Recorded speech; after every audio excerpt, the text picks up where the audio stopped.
સમાચાર આપલે કરવામાં પણ ડ્રોનનો મહત્વનો ભાગ છે. ડ્રોન સમજતા પહેલા ડ્રોનને ઉડાડતા વખતે ડ્રોન ઉડાડતા ગમશે, પણ એ પહેલા આકાશમાં રોકેટ ઉડે છે તો કયા વૈજ્ઞાનિકનો સીધા છે ટેકનોલોજીનું નવું આવિષ્કાર છે. ડ્રોનથી ઘણા બધા કામ થાય છે. તો મને પહેલા એ બતાવો કે આકાશમાં રોકેટ. આ નિયમ આપણે અઘરો લાગે? કોને આઘાતી કેવું, કોને પ્રત્યાઘાતી કેવું, કોને સમાન કેવા, કોને પરસ્પર કેવા?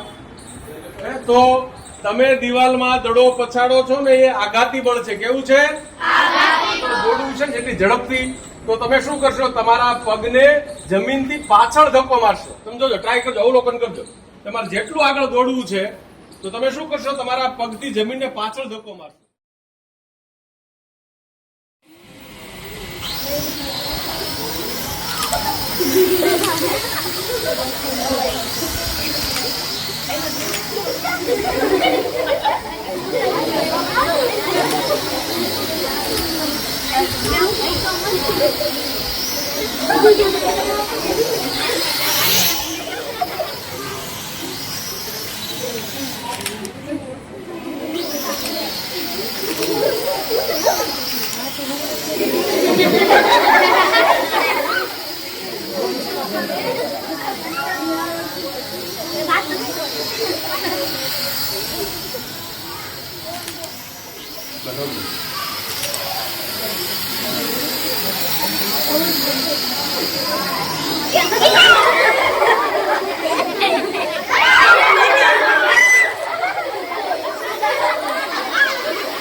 ચાલો, મજા આવી?